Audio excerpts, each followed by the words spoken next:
Ya, ahí estamos. Entonces vamos a dar comienzo a la segunda sesión de estas jornadas de estudios medievales. Esta vez tenemos a Elizabeth Rey. Elizabeth es investigadora del mundo nórdico y medieval. El año pasado estuvo también con nosotros en las jornadas con 4 presentaciones, si mal no recuerdo. 3 o 4 presentaciones que coordinamos. Elizabeth es escritora e investigadora de la cultura nórdica medieval, autora de una trilogía, Ishtar entre fiordos y runas, de Emporio Ediciones, novela histórica sobre la base del descubrimiento de América por Leif Erikson. Entonces tenemos a Elizabeth, bienvenida a estas jornadas nuevamente. Sigo admitiendo gente. Muchas gracias por sumarte nuevamente con tus temas también que son sumamente interesantes, que está relacionado con todo lo nórdico. Y esta vez el título está expuesto, el arte figurativo en estelas rúnicas, el maestro cantero o runemaster como protagonista. Elizabeth Rey, muchas gracias entonces. Vamos a comenzar y yo te dejo para que nos ilustres con tu presentación. Listo, Jorge, vamos nada más. Listo, perfecto. Muy bien, acá estamos. Buenas noches a todos, diferentes puntos donde estén. Muchas gracias por estar. Es un honor para mí estar otro año más acompañándolos aquí en las jornadas medievales. Increíble, con Jorge conversábamos hace un ratito, el año pasado cuando comenzamos con todo esto, éramos todos primerizos en el tema, y ahora ya pasó un año y acá estamos, y bueno, lo lindo de un montón de otros expositores, escritores, doctores en historia que se han sumado a las jornadas. Eso nos enriquece, nos orgullece, y muchas gracias a todos por estar.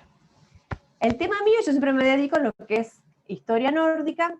Este tema en particular, que es arte figurativo, quedó pendiente de las jornadas del año pasado, que hicimos más hincapié en lo que fue historia, en lenguaje, y me lo pidieron, les puedo asegurar, del año pasado hasta ayer, que hablar con el tema de las estelas rúnicas. Así que les prometí que este año las jornadas iba a comenzar con el tema de estelas rúnicas y lenguaje figurativo.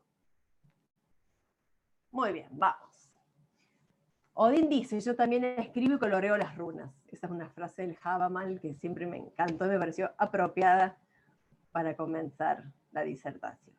El Havamal es la palabra del Altísimo, que se dice que es donde está reunida todas las frases que ha dicho Odín. Muy bien, en la presentación que están viendo, arte figurativo, estelas rúnicas, el maestro cantero runemaster como protagonista. Se me ocurrió hacer una presentación que dijera en simples fotos todo lo que vamos a ir viendo hoy. Las herramientas del runemaster, del artista. Debajo, justo al lado de las herramientas, la primera piedra que ven, esa se llama piedra de Kilber. Esa es la primera estela rúnica que hay constancia que figura en las 24 estelas, las 24 runas del Futar antiguo. Esa fue la primera, de ahí se cuenta junto con la que siguen, y las 3 primeras, la estela de Thun también en Noruega, ellas son las primeritas. Acá hablamos de lo que era de Vendel, siglo 3 al 5, pre-Vendel siguiendo hasta siglo 8. Avanzando, después de la estela de Thun, que vendría a ser la cuarta, tienen lo que es la piedra de Rock.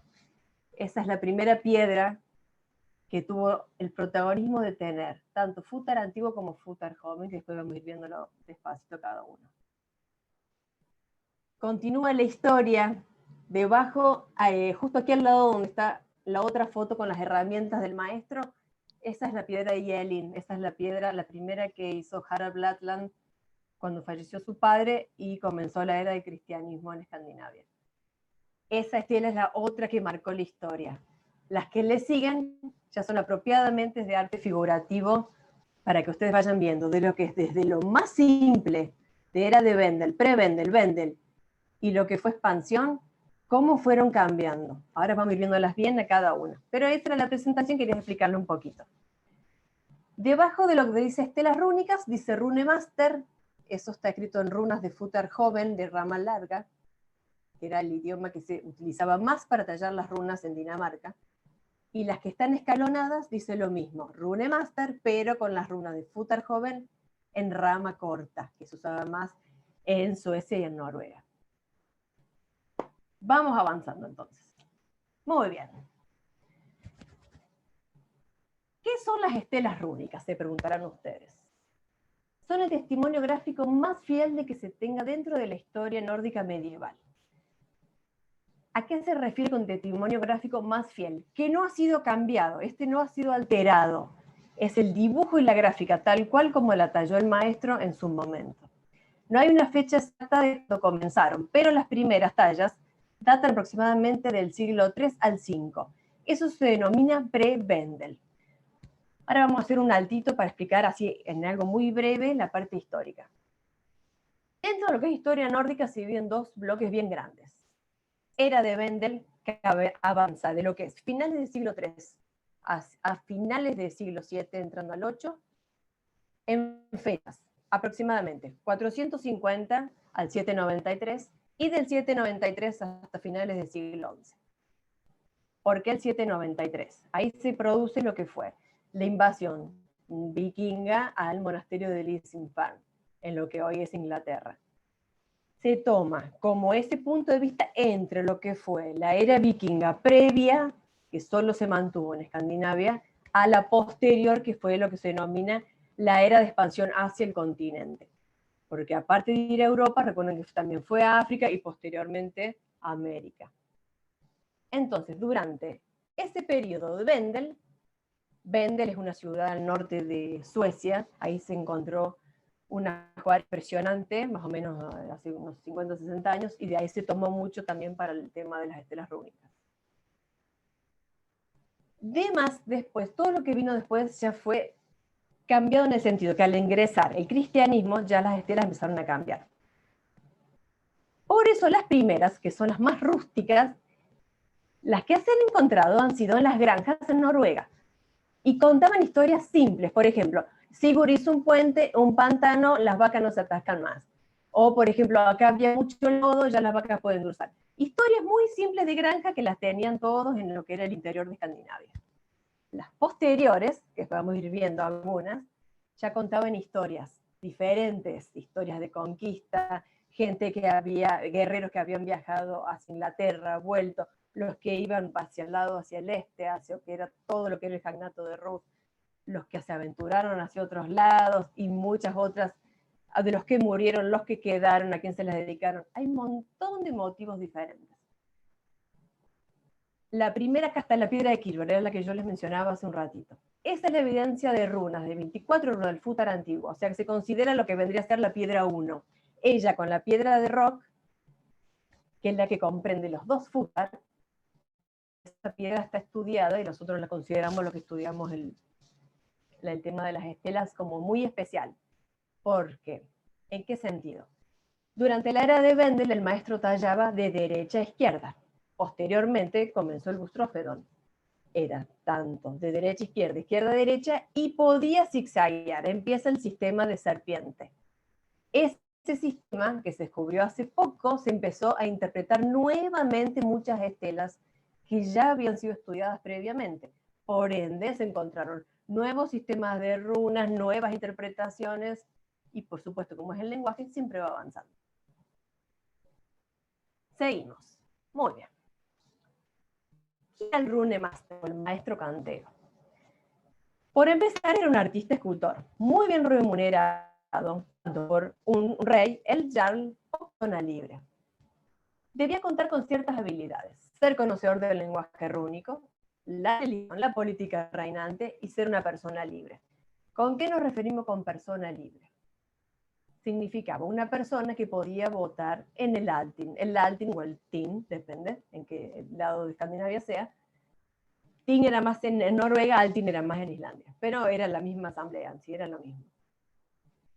Significaba una persona libre podía votar, por ende tenía que pertenecer a las clases altas, sea tanto rey, un jarl, un bondi, un carl, podía votar. Si él podía votar, era una persona libre, si no, era un thrall o un esclavo. El artista escultor debía ser una persona libre. Aparte, para conocer tanto de política reinante y del lenguaje muy bien, tenía que estar, generalmente, tiene que ser una persona que estuviera en la corte con el tema del rúnico muy bien y la política muy bien amaestrado. Muy bien, seguimos. El trabajo mío que yo preparo tiene mucho texto. Yo les voy a ir contando un poco en general para no hacerlo tan pesado. Después ustedes tranquilos van leyendo cada página, no hay problema.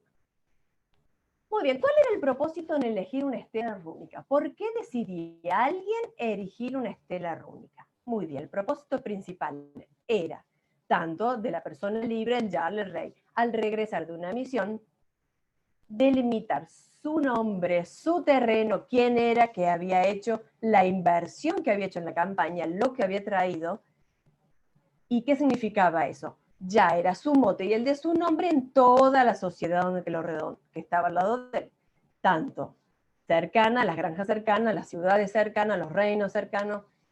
Se comenzaba a conocer quién era la persona que había hecho esta obra.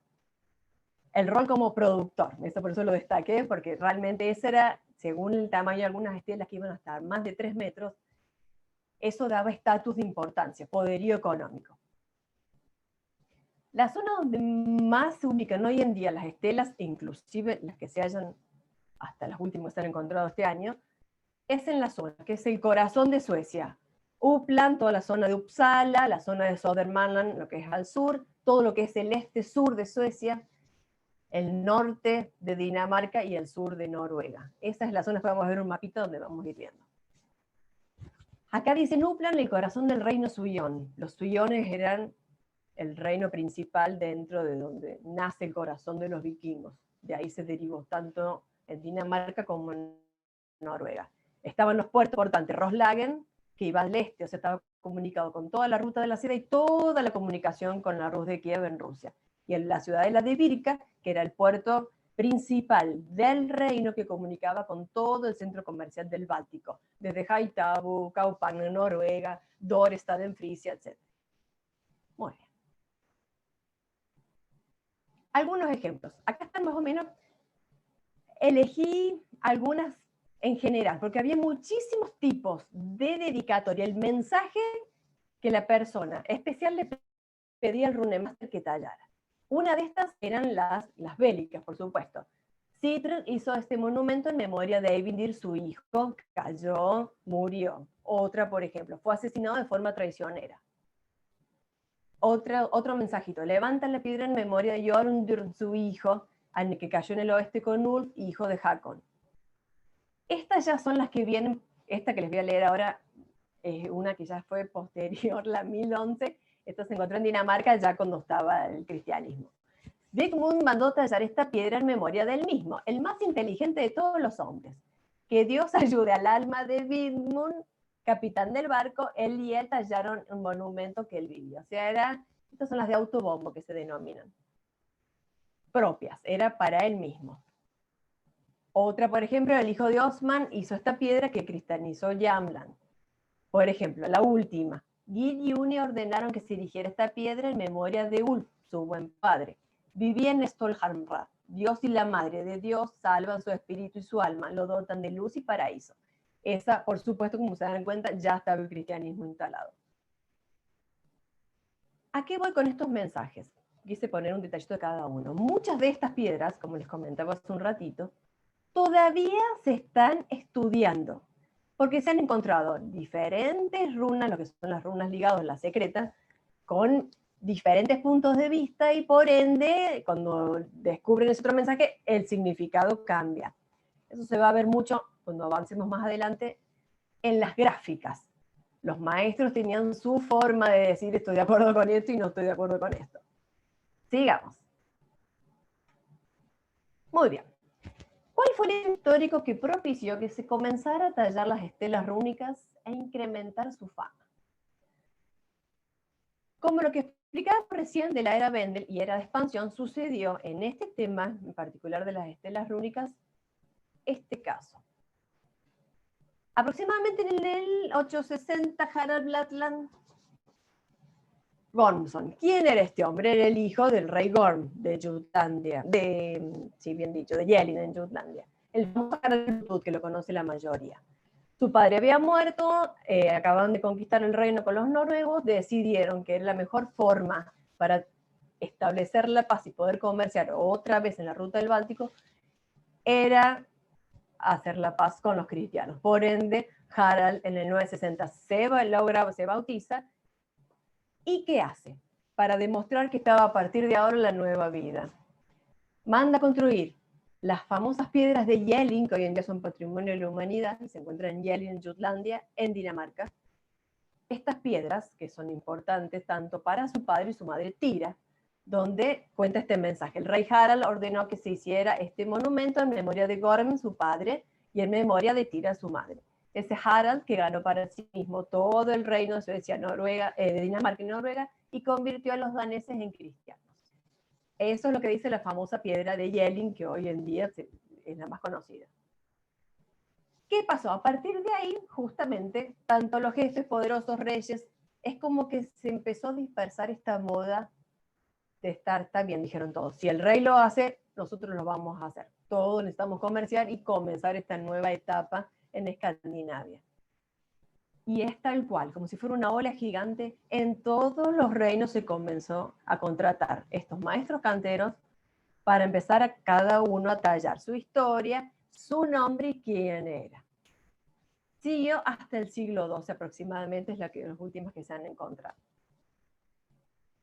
Muy bien. Ahora vamos, ¿qué tipo de lenguaje rúnico se utilizaba para tallar las estelas? Esto es lo que hablábamos hace un ratito de lo que era Bendel y lo que es posterior.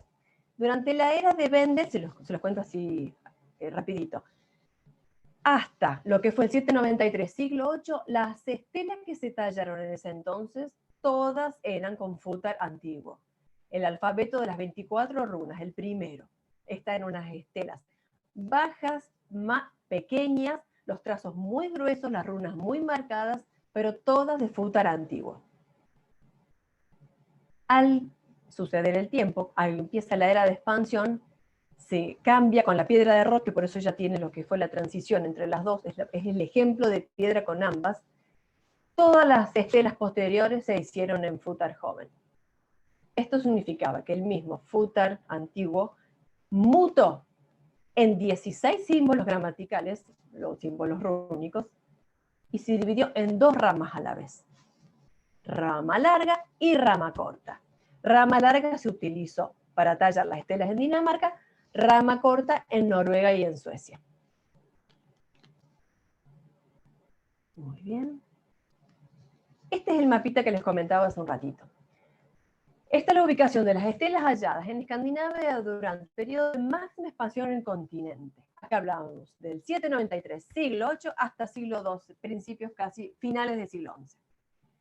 En las zonas que pueden ver acá se encuentran los que son las principales. Sur de Noruega, a la izquierda, a la derecha, sur de Suecia y al centro Dinamarca. Sobre todo la península de Jutlandia, donde ven mucho rojo, ahí está Jelling, que son las piedras que hablamos recién. Toda la zona del reino de Vestfold, Varmaland, Västergötland, Östergötland, Uppsala, Blekinge, toda la costa oeste de Noruega, todos los puntos rojos que ustedes ven, ahí se han encontrado estelas. Y por supuesto Gotland también.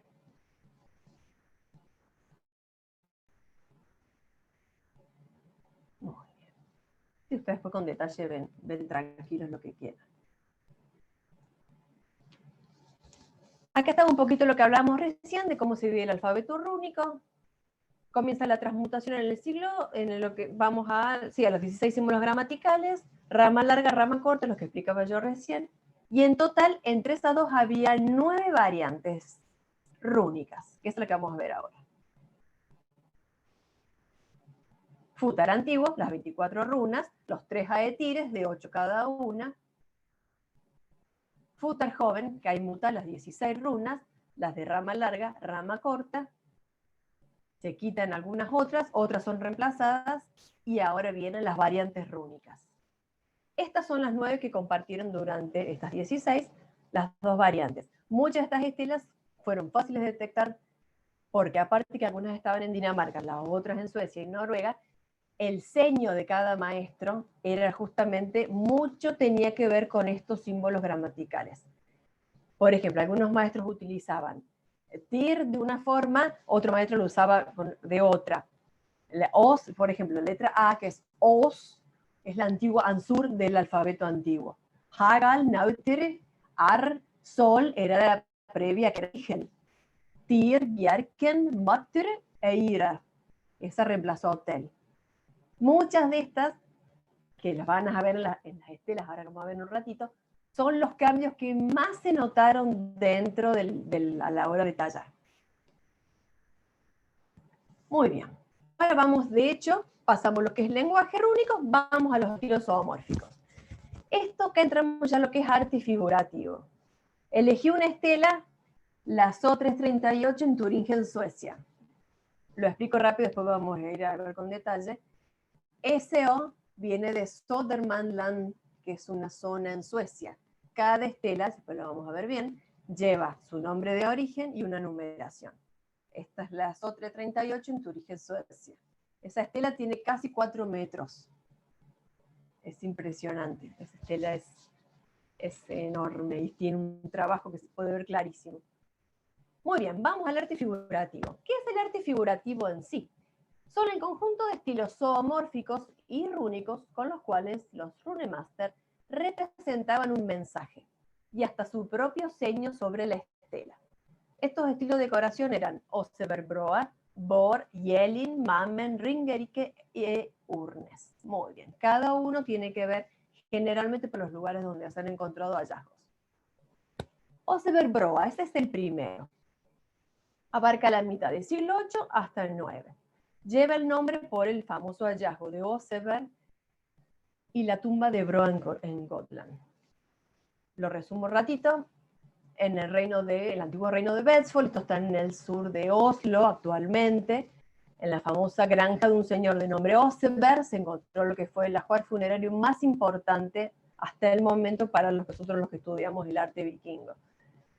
No solo estaban testimonio de lo que se puedan imaginar, gráfico, telas, cabezas de proa de Drakkar, sino que también estaban dos personas, dos mujeres, y lo que muy poca gente sabe, que también había una varita de hierro, por ende se cree que una de las mujeres practicaba el seidr o la magia.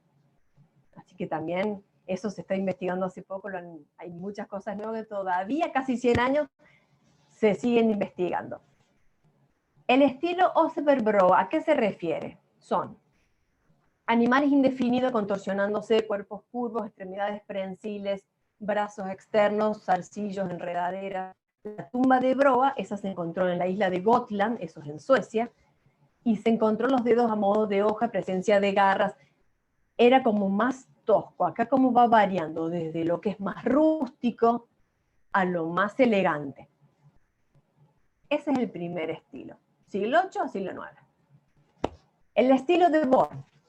Bor abarcó desde lo que fue siglo IX a siglo X. La trenza anillada fue lo que más caracterizó a este periodo. En la piedra de Kirk, que yo le he dejado fotitos para que vean, se puede ver, esto está en la isla de Man, en Inglaterra actualmente, se puede notar el trenzado perfectamente. No siempre se lo detectaba muy fácil este trenzado, por ende, estas piedras son un ejemplo exacto de la trenza anillada de Bor. Muy bien.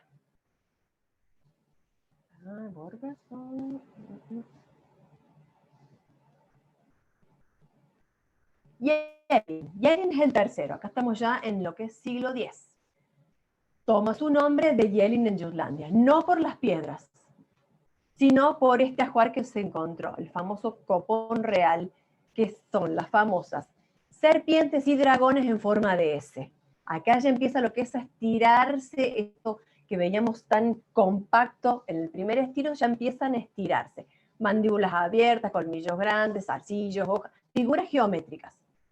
El copón real, que yo les dejé la fotito para que vean, este fue como el ejemplo más claro del estilo Jelling, que muchos lo confunden con este, que es el estilo Mammen. ¿Por qué? Porque están las piedras de Jelling que apropiadamente corresponden al estilo Mammen, siglo X a siglo XI. O sea que las piedras de Jelling corresponden al estilo Mammen, al cuarto. Acá lo que más destaca está la hacha de plata grabada, acá ya están las aves estilizadas, presencia de leones, enredaderas, formas vegetales. Se empieza a estilizar las figuras.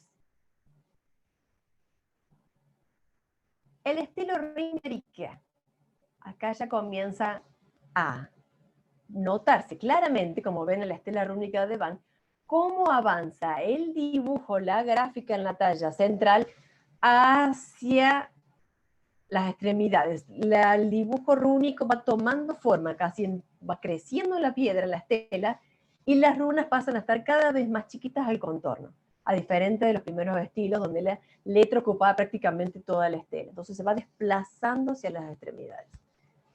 Ringerike ocupa la última parte del siglo X y comienzo del XI. Acá vamos a lo que ya las zonas vestigios de floras y decoraciones zoomórficas también, los ojos redondos. Acá empiezan los ojos redondos y después se van a estirar en ojos más tipo avellanas, más finitos. Cabezas de perfil, leones, aves. Ahí, esta estela que yo les puse acá, la estela rúnica de Van, ahí se nota bien clarito justo estos elementos. En la estela rúnica de O 111 se nota mucho lo que es lo floral. Y fíjense cómo ya se notan las runas más estilizadas, no tan marcadas como estaban en los estilos anteriores. Estilo de urnes. Este finaliza el periodo de transición entre los últimos tres. Abarca desde el siglo XI hasta el siglo XII. Toma su nombre por la talla en las puertas de madera en la iglesia noruega de Sognefjord, esto es en el norte de Noruega. Acá ya empieza lo que son los estilos elegantes, por ende dividido en tres partes el estilo urnes. Figura de animales esbeltas, delgadas, serpientes y dragones y los patrones vegetales. Desaparecen dejando solo los trenzados.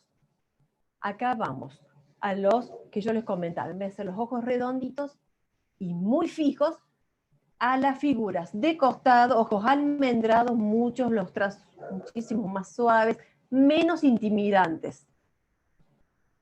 El estilo Urnes se dividió en tres etapas. Estilo Urnes inicial. Acá lo pueden ver en algunos ejemplos y les ubiqué acá en el costito el portal de la iglesia de Urnes. Este es el trenzado por el cual se denominó el estilo zoomórfico Urnes primero. Acá dice, estilo Urnes inicial, la versión temprana del estilo se encuentra en las piedras rúnicas ingleses que aluden a los Danegels y a las obras de Asmund Carlson. Demasiadas palabras, muy bien. Piedras rúnicas inglesas, acá estamos hablando de lo que hoy en día es Gran Bretaña, específicamente Inglaterra. Los Danegeld, dinero a los daneses, así se diría en nórdico antiguo. Era una cuota que tanto el jarl, rey o persona en Inglaterra que debía pagar a los grupos vikingos, generalmente al jarl, para evitar los saqueos. Esa cuota, generalmente en monedas de plata que se llevaban en lo que eran tesoros o en monedas en sí después, eran los famosos Danegeld. Con ese dinero o esas monedas, los vikingos iban a sus terrenos, contrataban a los maestros runemaster y comenzaban su obra. Asmund Carlson es uno de los maestros más importantes que lo vamos a ver en detalle. El estilo Urnes medio también habla de un poquito de lo que fue avanzando en los mismos siglos, pero en diferentes tiempos. Directamente preferí ubicar las piedras para que las vayan viendo. Fíjense cómo va cambiando prácticamente ya las runas. Ni se ven, están en un costadito muy chiquito y la figura toma prácticamente el 90% de la estela. Monedas de Hardrada, la tabla de Horin, esas muchos son. Acá los maestros que más se destacaron en este estilo fueron Fod y Bale, que los vamos a ver luego también.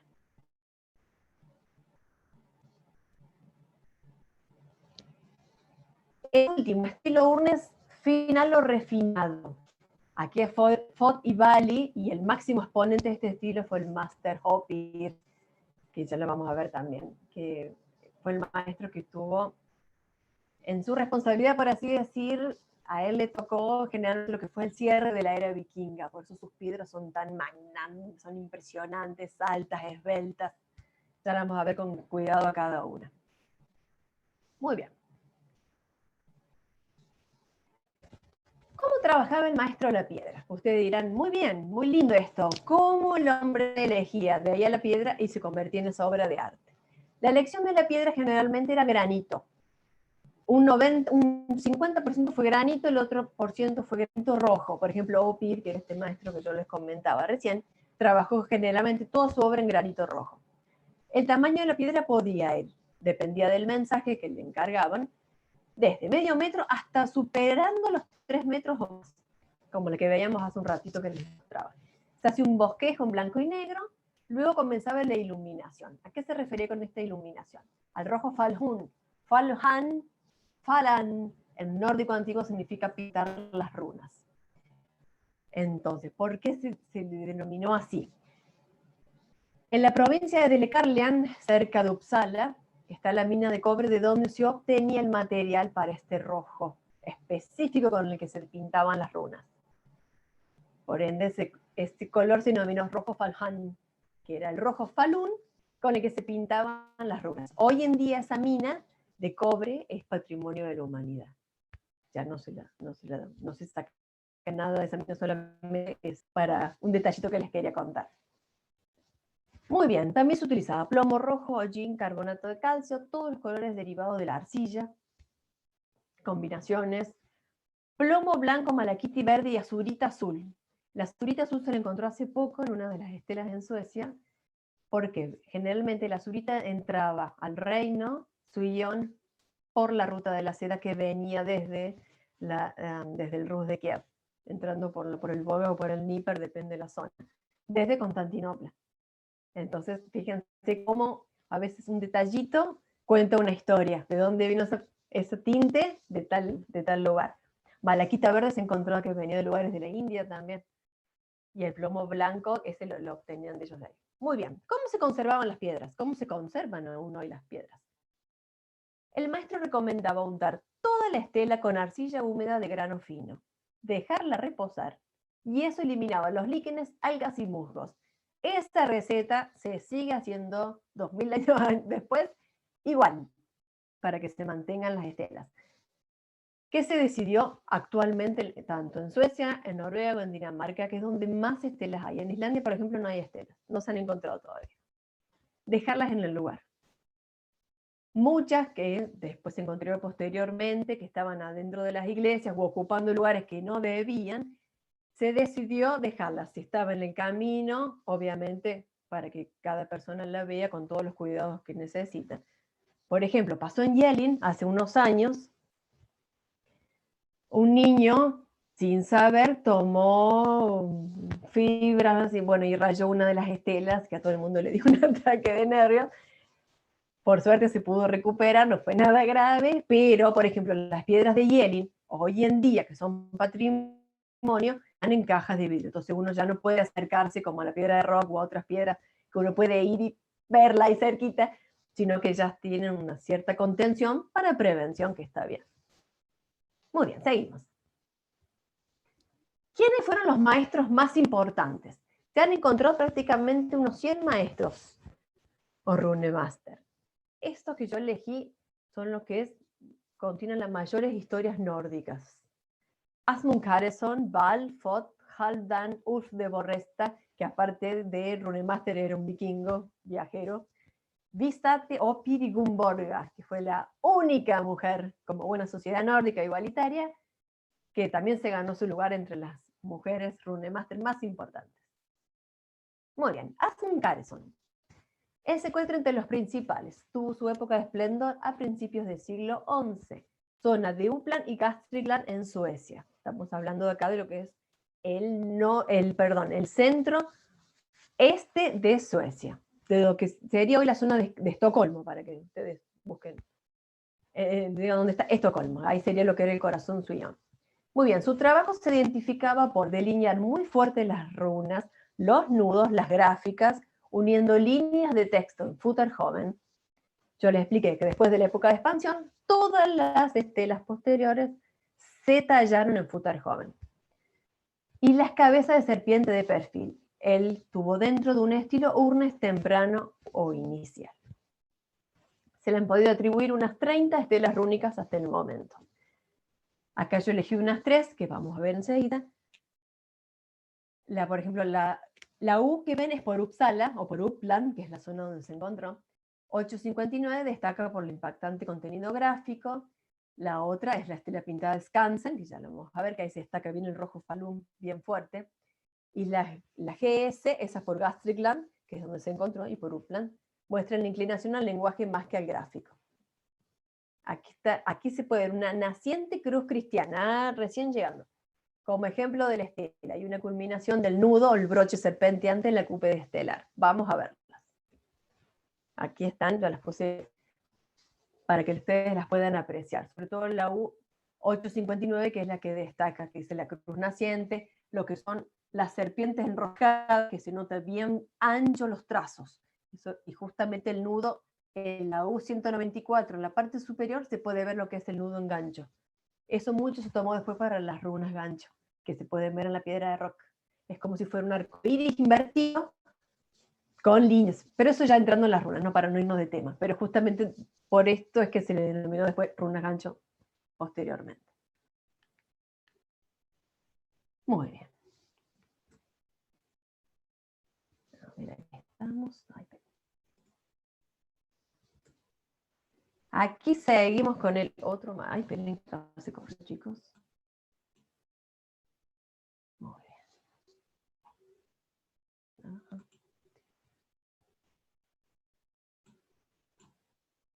Muy bien, acá vamos con el otro maestro. Estilo Urnes inicial, primera mitad del siglo XI. Es el maestro Bell que se le ha podido unas 15 estelas detectar hasta el momento. ¿Por qué? Su punto importante dentro de la estela eran los 2 puntos bien marcados. ¿Qué sucedía en las estelas rúnicas? ¿Cómo uno decía, está bien? ¿Qué significa una palabra? ¿Cuál es una palabra más larga, más corta? Generalmente los signos distintivos eran lo que ayudó hoy en día a los arqueólogos o a los que estudiamos el lenguaje apropiadamente en la piedra a distinguir los sectores en palabra. Los 2 puntos separaban, en este caso, palabra por palabra, siempre comenzando desde la parte inferior. De izquierda a derecha girando, se comenzaba a ver cada palabra. En este caso, Bell dice, su trabajo era reconocido por las serpientes gruesas, las runas bien marcadas y sus 2 puntos, que ahora lo vamos a ver bien clarito. La estela rúnica, la SO270, que es de simple trazo, y la 292, que es el diseño típico del Urnes. A ver.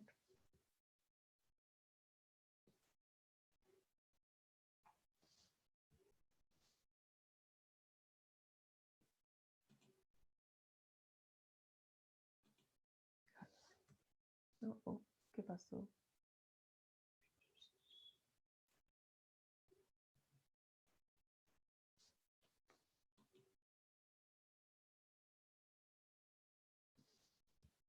Ahí estamos. Uy, qué locura. Muy bien, acá anda el maestro Halper. Estas son las estelas que son bastante importantes, bien grandes. La 270 y la SO292, que era la que hablamos hace un ratito. Se ven los 2 puntos bien marcados, fíjense, en la SO270, en la parte superior, se ven los 2 puntos bien marcados. Eso generalmente delimitaba las palabras dentro de lo que era el texto.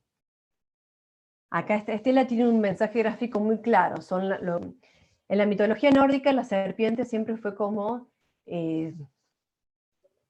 estaba a favor, a veces en contra, depende también de los puntos de vista.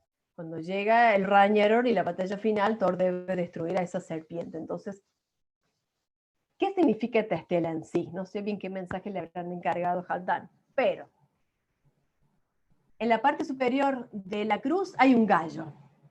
Acá tenemos la serpiente. Podría ser el cristianismo enfrentándose a los nórdicos, pero dijo Halfdan, yo aparte opino que es el gallo superior de Yggdrasil, que es el que despertaba a Odín todos los días. Así que también tiene sus buenos puntos de vista y sus referencias. Muchos autores tenían eso, ese secretito que a veces guardaban en cada estela. En la SO292 ya la gráfica es mucho más amplia, ya se ve la cruz bien marcada y los 2 puntos también. Muy bien. Ulf de Borresta.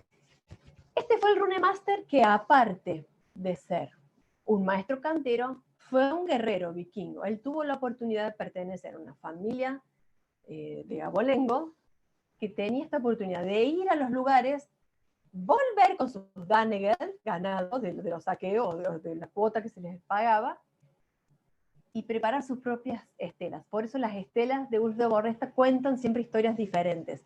Historias propias que le pasaron a él, a un tío en el arroz de Kiev, a otro pariente que murió allá. Son historias muy particulares. Las de Ulf de Borresta son historias muy lindas. Él tenía su seño principal, era justamente cambiar el ansúr, en vez de usar la letra ansús típica del futar joven, siguió usando la letra ansur del futar antiguo. Aquí está algo del trabajo de él. Con diferentes historias. Él se hace un trabajo re lindo también.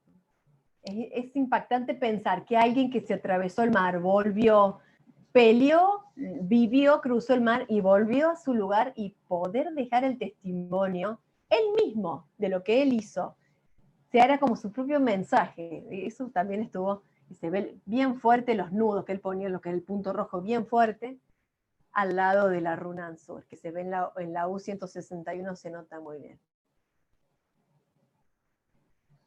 Bale, este es maestro, uno de los más importantes, porque aparte de su legado gráfico, dejó su seño. Yo acá justo al lado del nombre les puse que se puede leer en ese pedacito, es un extracto de una estela rúnica al norte, se ven los dos puntos y se puede leer Bale en futar antiguo de rama larga. Empezando de izquierda a derecha, acá ya estaba el bustrófeno en sí, que ya era no solo derecha, izquierda, izquierda, derecha, sino en serpenteante. Se podía leer, subir, bajar en el texto.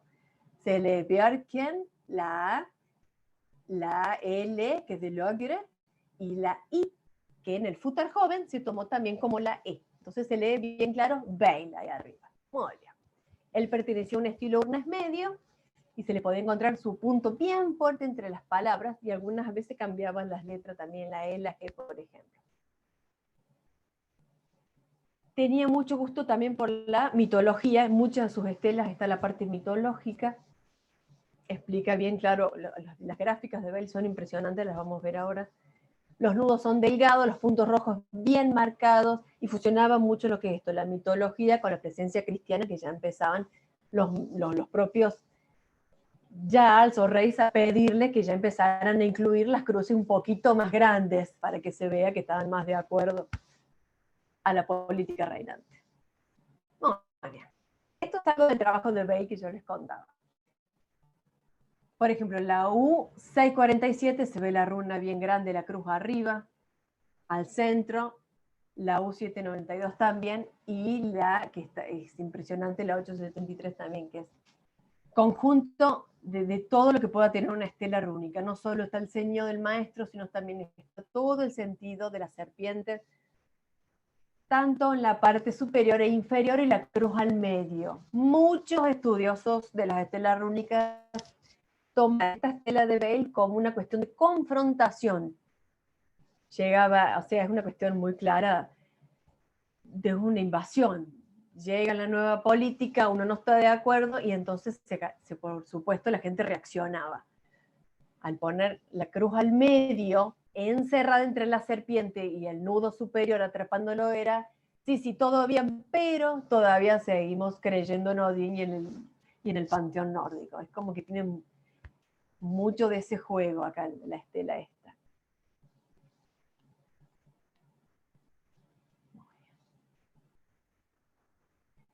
Gumborga, den Goda, la buena, eso en nórdico significa Gumborda de Gorda, es la única mujer hasta el momento en la que se puede comprobar las estelas rúnicas. Las otras tres han sido destruidas. Hay pedacitos que están hoy en día en el Museo de Estocolmo, pero esta es como la H121 de Hälsingland, que es en el norte de Uppland, en la zona norte de Suecia, donde se encontró esta estela. Era un estilo simple, con notaciones mitológicas, tallada en futar joven, pintada las runas, un estilo muy, muy simple. En la mayoría del estilo de ella todavía hay tres mujeres más, pero todavía están como muy confusos quién las ha hecho. Entonces, por ende, todavía no las han unido al Runendata para ya dejarlas como en la lista de maestras. Fox fue otro de los maestros más importantes. Su área de trabajo se focalizó en el sur de Uppland, en Suecia. Pertenece también, igual que Gumborga, al Nurnes Medio. El seño de Fod era la X entre las palabras, también marcada bien fuerte, delimitando cada una de las palabras. Fod con Opir y Halfdan fueron uno de los más detallistas. Iban muy a lo que era la serpiente estilizada, la X cercana a los ojos, esta cuestión muy almendrada, ya empezaban a estirarse cada vez más las formas, las runas, que primeramente eran tan gruesas, cada vez son más finitas y estiradas, muy, muy estilizadas. Acá pueden ver algo de trabajo de Fod. Fod era un maestro medio rebelde. Podría considerarse el más rebelde del grupo. ¿En qué sentido? Él no para nada quería el cristianismo, lo digo así bien claro. Era un fiel defensor del panteón nórdico, pero de algo había que vivir, dijo el hombre, y tuvo que aceptar estos trabajos. Por ende, él guardaba muchos de sus puntos de vista en sus estelas. Las estelas de este hombre son fantásticas porque están llenas de connotaciones. Por ejemplo, la que pueden ver, que se ve acá, un jinete a caballo y arriba se pueden ver como dos ojos de serpiente mirándolo. En teoría, el mensaje que le habían pedido era, se podría haber interpretado como el nuevo guerrero cristiano que viene a salvar al mundo. Bueno, pero te está mirando a la serpiente que está diciendo, ojo, porque acá todavía queremos a Odín y a su gente. Entonces era como que tiene mucho de ese juego esta estela. Mucho él usaba lo que son las serpientes, fíjense en la U-164 también. Siempre tenía la costumbre de encerrar la cruz. Esa era una forma, que son muchos arqueólogos coinciden, de rechazo. Obviamente correspondía a los puntos de vista de cada uno. Y se puede ver en la U-945 las X bien marcadas, que es el ceño de él. El ceño, la firma, para que me entiendan bien, es el punto exacto para reconocer la estela de cada maestro.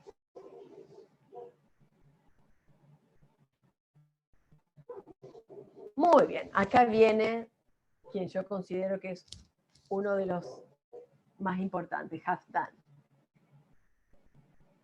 Este hombre hizo lo que se considera hoy en día la estela rúnica más grande allá hasta el momento, que es de Granvin Ruston. Es de 3 metros de ancho por 5 de largo. Todas sus estelas y su trabajo quedaron prácticamente estelas en el piso, porque son piedras tan gigantes que son inamovibles, por ende, se las ha encontrado a la vera de los caminos, en las granjas, y se les ha dejado en su lugar. Ahora se las voy a mostrar enseguida, porque eran tan expansivo su trabajo que no había forma de absorber en una sola foto. Entonces generalmente han tomado, la han estudiado con mucho detalle porque era un trabajo muy grande. Acá ya empiezan las líneas serpenteantes, cruces cristianas, runas finas, alargadas del futar joven, espirales en los contornos de la piedra. Acá empiezan a irse un poco las serpientes y entran los espirales. Estamos acercándonos al estilo Urnes que vimos hace un rato. Empieza lo que son las famosas enredaderas, cada vez más. Y se notan en las estelas, acercándonos a Opir cuando lleguemos ahora enseguida. Miren. Estas son las estelas de este hombre. La U-337 de Granvin Ruston. La que ven en el pasto, esa estela propiamente original. Han tomado una foto que yo la puse chiquitita al lado para que ustedes vean un poquito, para poder apreciarla, porque es impresionante. Y el dibujo, hasta hace poco las han estado trabajando para que no se perdiera el rojo falún típico de la estela, porque era un trabajo impresionante. Fíjense cómo se empiezan a ver ya los nudos, que se denomina estos líneas circulares. Se empiezan a retirar las serpientes y empiezan a entrar las enredaderas. Es una cosa más circular. La estela que está a la derecha, esa es otra también, esa tiene más de 5, es como esta, como la Gransby. También llega a abarcar unos 5 metros. Es una estela con una gráfica impresionante. Justamente, este maestro, Bisate y Opir, son los que más nudo tenían en sus estelas. Prácticamente las runas quedan a los a los contornos absolutos y toda la gráfica concentrada, muy cargada al medio. Vendría a ser como una clase de estilo barroco dentro de las estelas rúnicas, muy cargado al centro, estirando un poquito a las extremidades. Denme un segundo.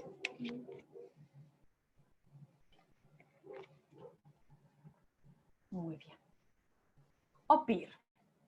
Considerado para mí el mejor maestro de todos, porque Opir le tocó, como yo les contaba hace un rato, cerrar la era vikinga. Entonces era como que todo su trabajo siempre estuvo tan cargado de mucho simbolismo. ¿A qué me refiero? Una nueva religión, una nueva situación política, cambiaba todo. Ya era como que tenían que cerrar, se cerraba una era que había empezado ya lejos con la era de Wendel, pasando casi 200 años después, llega Opir. Él dominó prácticamente lo que fue el Urnes tardío o refinado. Ya estamos hablando de mitad del siglo XI, entrando al XII. Toda su área de influencia se mantuvo en Uppland, específicamente en Roslagen en el puerto del cual salían todas las embarcaciones que iban hacia la Rus de Kiev, lo que es Rusia hoy en día, Ucrania y demás. Y los puntos de Oriente, Gästrikland, Södermanland, en la zona de Suecia. Se le han atribuido entre 50 y 100 estelas rúnicas hasta el momento. Fue aprendiz de Visate, que fue uno de los maestros que vimos anterior. Su trabajo estuvo cargado de las largas extensiones, ramificaciones, que es lo que hablamos hace un ratito, refinamiento de los caracteres. La figura era cada vez más laxo, cada vez más elegante. Su seño apropiadamente era utilizar una única serpiente, una sola línea en forma de 8, estirándola hasta cubrir la estela completamente. Y usaba solo fútar joven de rama larga. Acá lo pueden ver. La U933 mide más de 3 metros. Eso se encuentra está en el patio de una iglesia en Dinamarca, en Suecia, perdón. Es impresionante, justamente la tiene allí donde se la encontró porque es un trabajo bellísimo. La U961 también, esa es otra estela también de más de 3 metros. Fíjense lo que decía yo hace un ratito, es una sola trazo, una sola serpiente enroscada, estirándose hacia arriba. En la U489 también se puede ver la misma línea, son como 8 gigantes infinitos y las pequeñas cruces en la parte superior. Opir tenía como sueño, más que la parte de punto, 2 puntos, era cambiar algunas letras. Por ejemplo, en algunas usaba la A de rama larga, en otras usaba el fruta de rama corta, a veces las variaba. Se han encontrado la G, la E, en los últimos estudios también se han encontrado diferencias de letra. Muy bien, ahora llegamos a cómo hicieron hoy en día los arqueólogos para catalogar las estelas. Esto lo comenzó en la Universidad de Uppsala, se llama el proyecto Runendata, comenzó hace unos 30, 40 años, todos doctores en historia nórdica, arqueólogos, especialistas, tenían todas estas estelas, no sabían cómo catalogarlas, entonces, ¿qué hicieron? Partiendo desde el corazón propio de los idiomas en Uppland, ahí hacia el resto de Escandinavia. Primero, la origen de la inscripción, contiene los códigos para las provincias de 2 letras, que yo recién les explicaba, y un extra nórdico para un país extranjero. Generalmente correspondía a todo lo que era Gran Bretaña, Irlanda y demás. Por ejemplo, SO, Södermanland, Uppland, BG, Västergötland, N por Noruega, DR por Dinamarca, estas son las extranjeras, que incluía Skane, Halland, Blekinge. ¿Por qué Dinamarca? Eso hoy en día está en Suecia, pero durante el reino vikingo pertenecía al reino danés. Y Söderslesvig, que hoy en día está en Alemania, corresponde a la parte sur de Jutland. Las British Islands, hoy en día las Islas Británicas. Segundo, el número de serie. Tercero, la edad histórica. Acá estamos hablando del periodo de Wendel, era de expansión. Los códigos son los siguientes. Por ejemplo, numeral, inscripción perdida, luego reemplazada por símbolo cristiano, se depende cuando comprobaban qué clase de footer era generalmente. Recién traducido, M, inscripción en la Edad Media, U, inscripción en protonórdico, footer antiguo, antes del 800. Era de Wendel, era de expansión. Siempre está dividido en esos 2 bloques. Inscripción de la época vikinga, footer joven, posterior al 800 era de expansión, aun si el código MU están presentes. Eso en una primera parte. Bien, número 4, el estilo de ornamentación. Acá vamos del 980 al 1100 específicamente. Se toma como pre-Wendel, lo que hablamos del siglo I a siglo III, Wendel propiamente dicho, mediados del siglo III a siglo V, y luego ya directamente vamos del siglo V al 793 y era de expansión. Acá se dividió de esta forma. En el estilo rack, ahí están las fechas, 980, 1015, estela de rock. Todo lo posterior a este estilo se denominó estilo rack. O sea, el estilo rack incluye pre-Wendel, Wendel hasta la estela de rock, que yo les hice hincapié varias veces, porque tenía justamente esta transición entre los dos lenguajes, entre los dos alfabetos. El antiguo, Futar antiguo y Futar joven. El estilo FP, que ya va del 1010 al 1050, ya empiezan, yo les puse acá algunos ejemplos que los vamos a ver enseguida. Estilo PR1, ya vamos a los, fíjense cómo vamos entrando en los estilos zoomórficos que vimos hace un ratito. Estilo Ringerike. Estilo PR2, también fíjense cómo avanzan los años, ya vamos del 1020 al 1050, seguimos en Ringerike. Estilo PR3, 1050 en adelante, ya estamos entrando al Urnes inicial. Ya vamos a, acuérdense, el Urnes ya se alejaba un poco de las runas y empezaba a entrar el dibujo al medio. Estilo PR4, ya estamos en 1100, las estelas ya estamos al Urnes inicial, Urnes medio, y el PR5 ya directamente es Urnes total. Acá ya estamos con OPIR prácticamente. Entonces, por ejemplo, yo acá les puse un ejemplo. El código U88 significaría que la estela estudiada es de Upland, esa es la zona, y es el número 88 en ser catalogada. Este es un ejemplo de que tomé una estela. Estos son los ejemplos que puse resto. La estela de rock, que yo les comentaba, OG136, la estela SO, estilo FP, la que le continúa, PR2, fíjense cómo van avanzando los dibujos, en la PR3 ya se nota mucho más, ahí estamos entrando ya, saliendo del Ringerike para entrar al Urnes, el PR4 ya estamos definitivamente en el Urnes medio, y la PR5 en el Urnes tardío, en el refinado.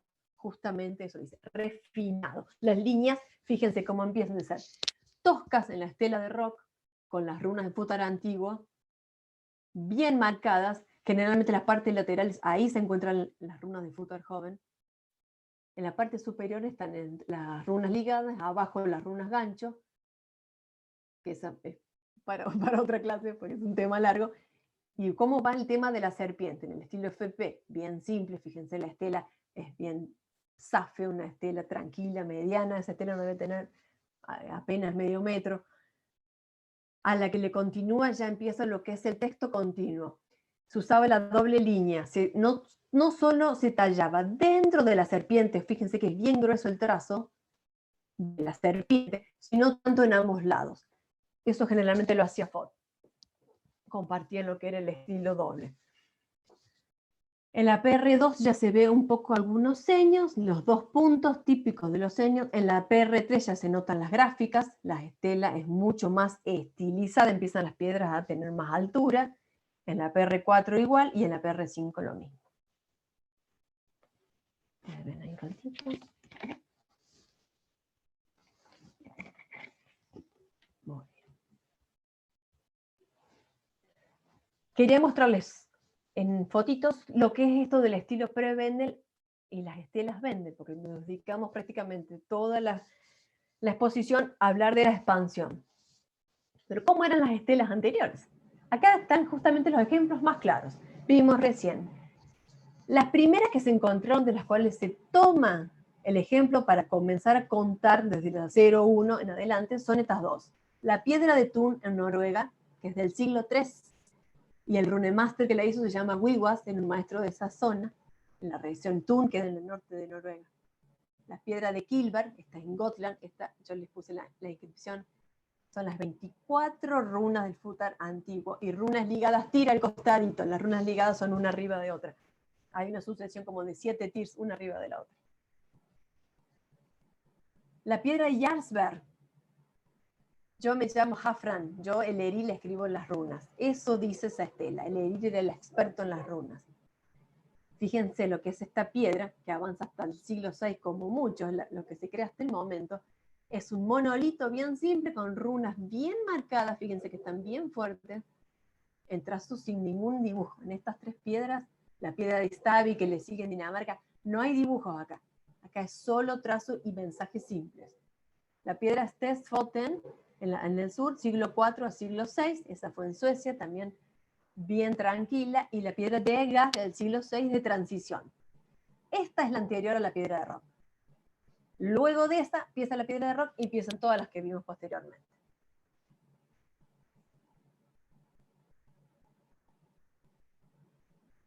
Muy bien. Acá les quise contar un poquito cómo está el tema. Hoy en día, bien, el país que mayor cantidad de estelas rúnicas tiene en Escandinavia es Suecia, con 3.558, hasta el momento.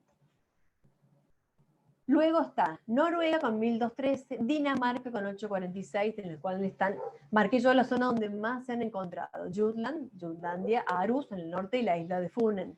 Suecia, generalmente todo lo que es el corazón de Uppland, Södermanland, Gotland, Gotland, etc.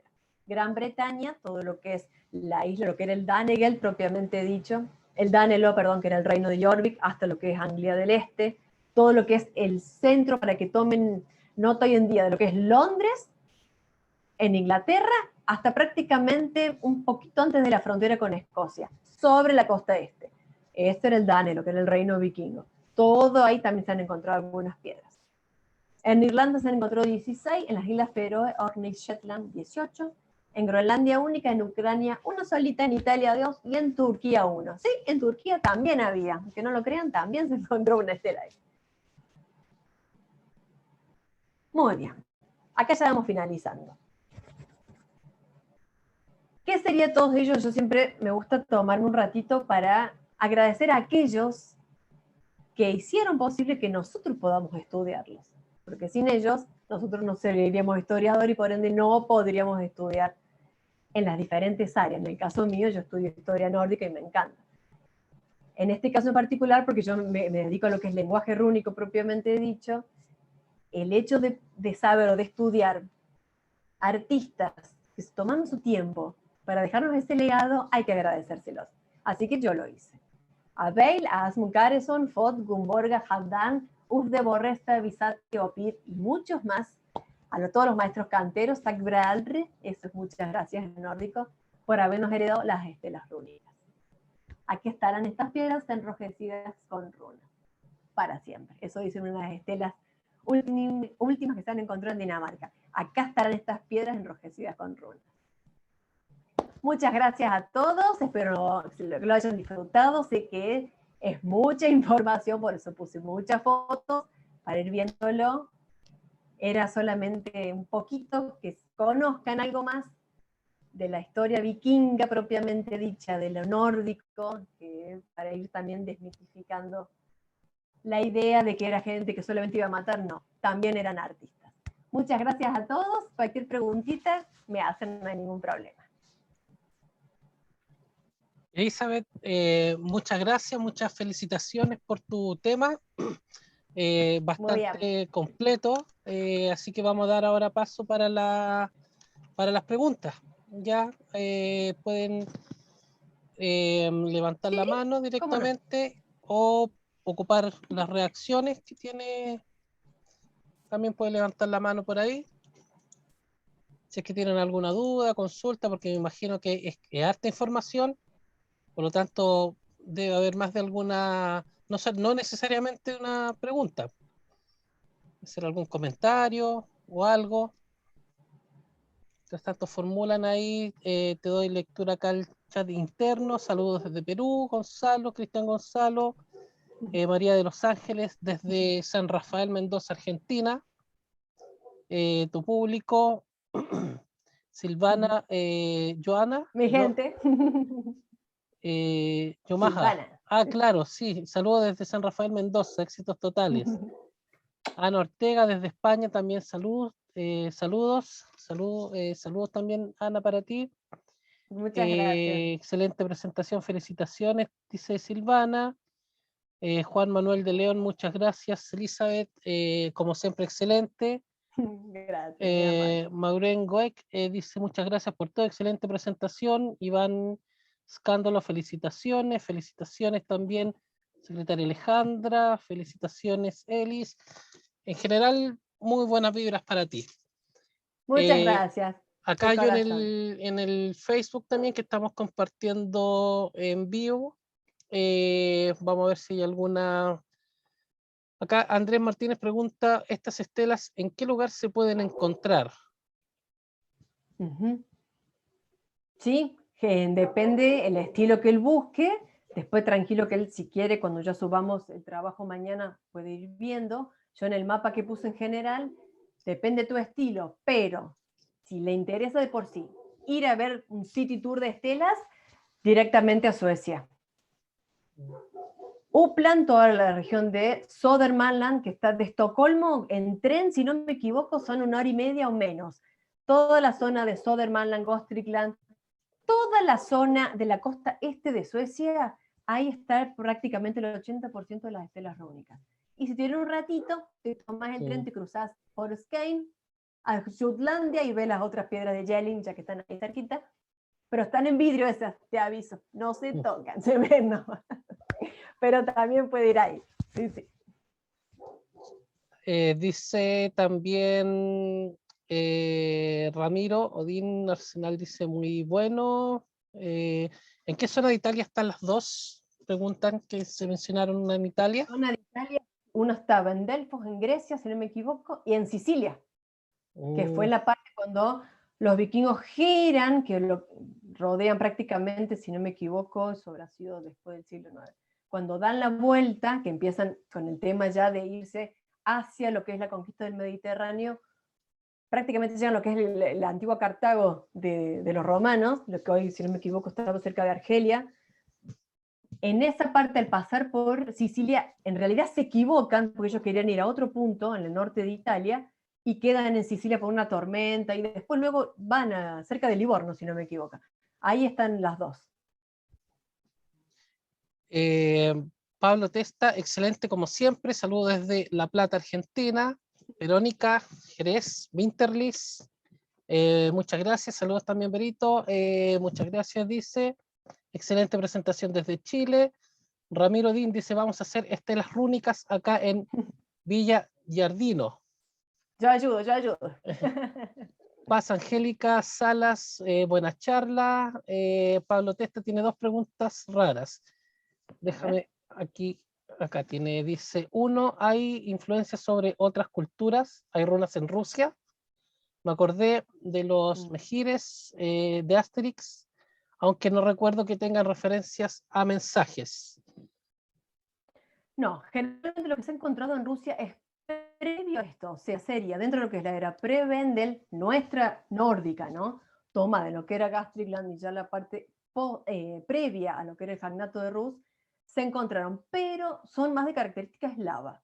No están consideradas como dentro de lo que es las estelas rúnicas que estamos estudiando. Pero habría que ver, sería como algo más específico dentro de lo eslavo, antes de la Rus de Kiev. O sea, estamos hablando de prácticamente, sí, antes que fuera Rurik, 890 aproximadamente, antes, mucho antes. Pero estaría considerado dentro de otras categorías. Sí, en Rusia no, es como Islandia. En Islandia se han encontrado objetos, que es rarísimo, porque imagínense la cantidad de tiempo que estuvieron en Islandia. Pero era tal el comercio que se hacía entre lo que era, luego posteriormente después de Irlanda, Islandia, volvían, que en Islandia, propiamente dicho, o hasta el momento, no se han encontrado. Islandia, así que quién se sabe, tal vez en Islandia aparezca alguno. Y en Rusia Sí. también. Es bueno establecer siempre eso que hasta el momento, porque Hasta el momento. Vieron que la la historia historia, es el lenguaje siempre avanza. muy Sí, sí, sí. cambiante.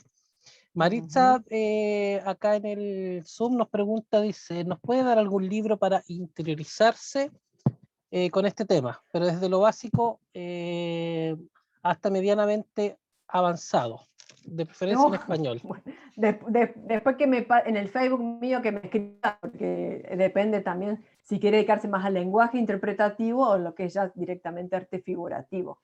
Eso también depende. De que ella me escriba en el Facebook mío, Elizabeth Rey, o acá mismo en la página de Medieval, y después yo le paso algunas direcciones.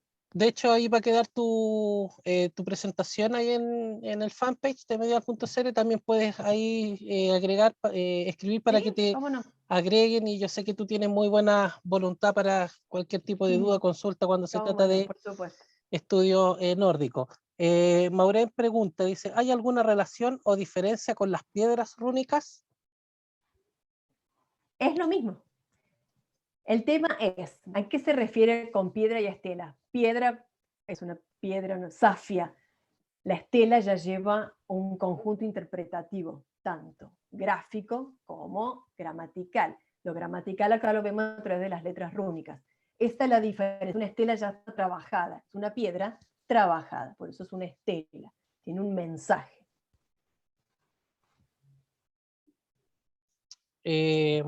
Mira, yo también tengo, bueno, acá también dice, complementa, dice de la isla de Gotland.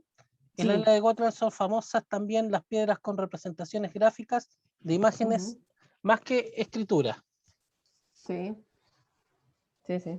Sí, porque en Gotland estuvo, al estar la isla al medio, lo que era el centro báltico de comercio, también tuvo mucha influencia porque estaba Birka cerca. Y recuerden que el corazón, primero fueron a Dinamarca y antes de ir a Noruega, el cristianismo pasó por las islas, dio la vuelta por el Caspio, entró por Suecia y luego a Noruega. Así dio la vuelta para posteriormente ir a Islandia y bueno, se vio después.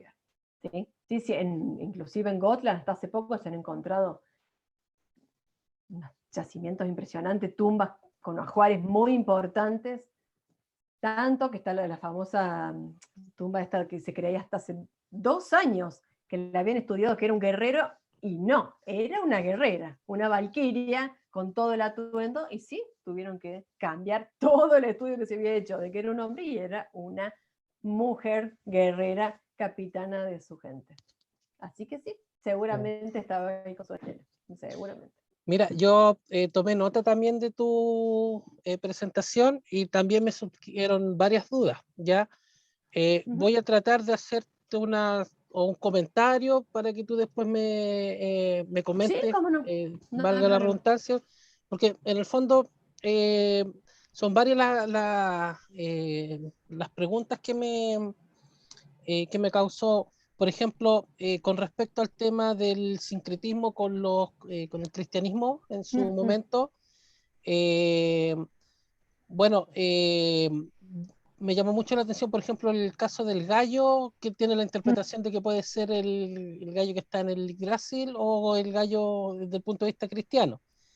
Eh, pero en estas no hay una especie de rechazo al propio cristianismo, podríamos decirlo. No, no es como a lo que voy en el fondo es que si el cristianismo en su momento pudo haber utilizado las mismas estelas rúnicas para evangelizar a los nórdicos.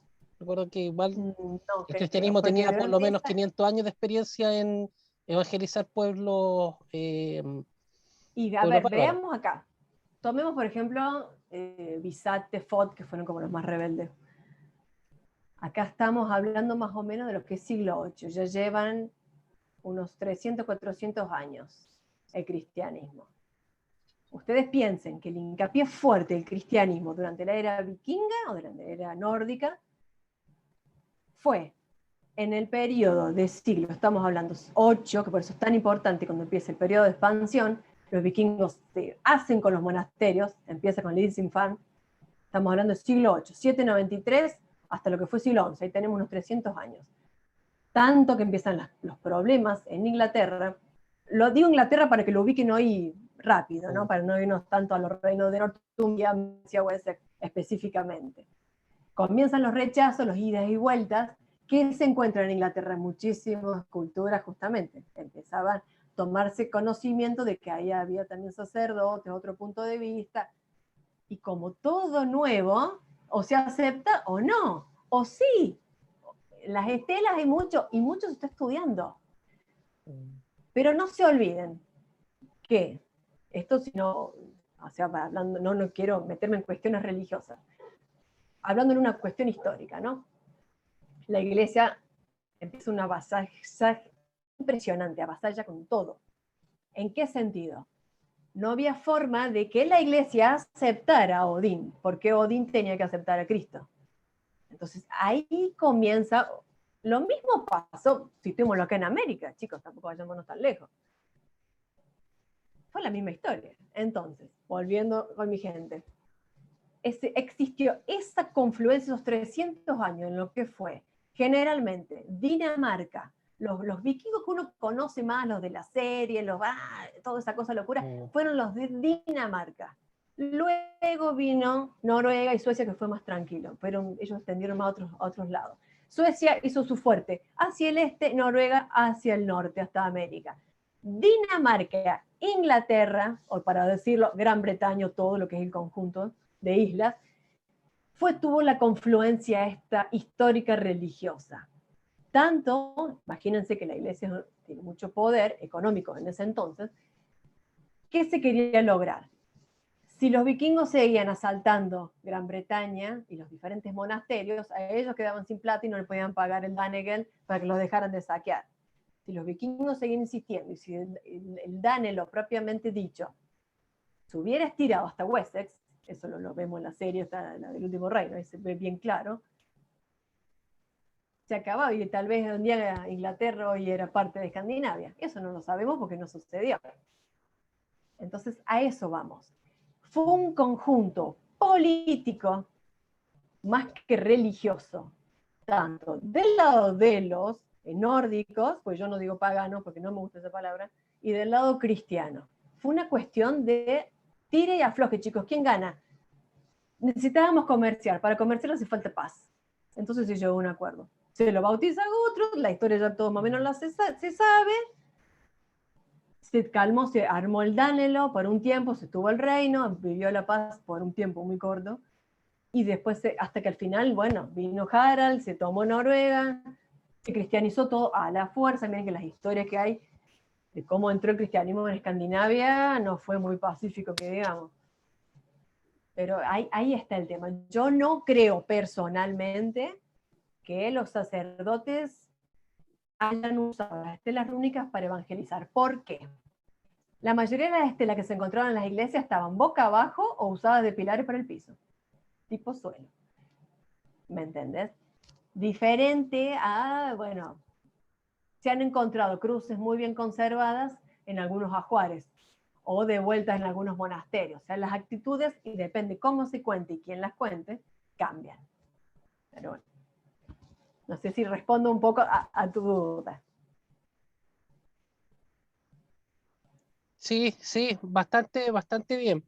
Ahora, lo otro que me gustaría destacar de tu presentación y a la vez también hacer una consulta es con respecto al tema de los colores. Me llamó mucho la atención porque es bastante también, esto es una línea de investigación, todo lo que fue la vestimenta también de los pueblos nórdicos.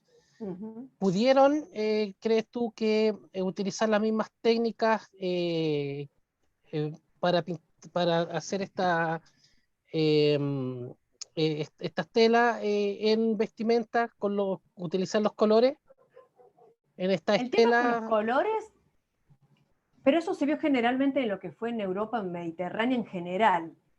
El tema de los colores, la influencia más grande de los colores fue después de la Edad Oscura.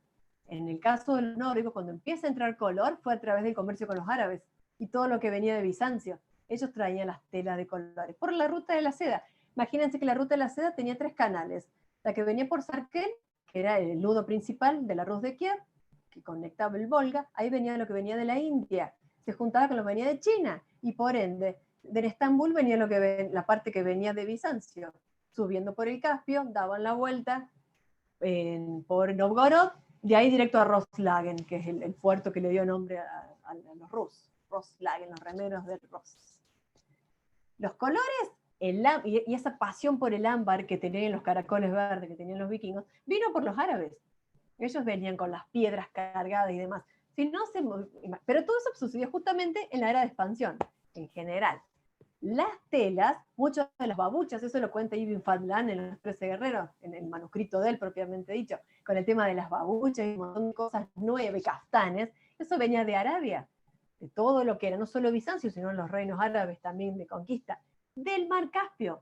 Imagínense que toda la parte árabe rodeaba la parte de los cázaros en el Mar Caspio. Entonces mucho ingresaba por ahí y por supuesto, entre el comercio cambiaban productos, pieles, telas y orfebrería, por supuesto. Bueno,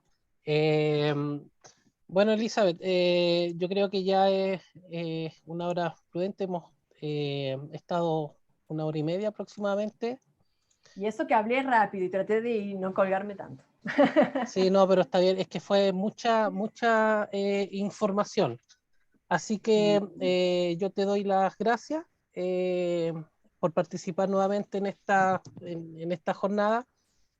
Muy agradecido. Eh, Te voy a hacer llegar ese pequeño y humilde Muchas gracias, un honor. obsequio de parte de medieval.cl. Gracias por sumarte nuevamente a esta jornada, con mucho entusiasmo como siempre. Cuenten conmigo, lo saben. Así que imaginamos entonces que las cosas que quedaron pendientes las estaríamos viendo el próximo año probablemente, si es que así nos permiten los dioses. Sí, señor, así será. Eh, Así que yo me despido Si los y haces, así lo quieren. Sí, señor. exactamente, Los haces y los exactamente. dioses del resto. Sí, agradezco también a toda la gente que se conectó hasta ahora, ya bastante, por lo menos acá en Chile ya son las 22:26 en tu país. Allá tú estás una hora después o antes. Y no, sí, supongo, debe ser como las, si decir que son las 10 y pico, serán las 11:30 acá. Claro, claro, Acá en así que Argentina, para el resto. eso, pues yo te doy las gracias y las personas, entonces tú puedes comentar Muchas ahí gracias. en tu video que queda disponible. Cualquier duda, Lo que consulta. necesiten, se comunican conmigo, me escriben y vamos a contestar todas las dudas para seguir creciendo todos juntos, que eso es lo importante. Muchas gracias. Entonces vamos a ir finalizando, dejando de compartir entonces. Y mañana a las 12 para todos, antes de que nos vayamos, a las 12 del día, media hora Chile, vamos con Manuel Ortuño, la importancia de Santo Tomás de Aquino en la escolástica medieval del siglo XIII. A las 3 de la tarde, Javier Duarte, Imágenes del Diablo en la Edad Media, Origen y Desarrollo. A las 5, José Manuel Cerda, gran medievalista, los barcos vikingos de Gotstad y Osenberg. Y a las 21 horas, Julio César Guerrero, de México también, reflexiones en torno a la posibilidad de la fe como experiencia de lo real en la Edad Media. Así que invitados para mañana. Tenemos varias jornadas, así que muchas gracias, Gracias a Elizabeth, y todos. al resto también. Muchas gracias por estar presente. Entonces nos vemos mañana, continuamos. Que esté muy bien. Buenas noches para todos. Gracias. Dejamos de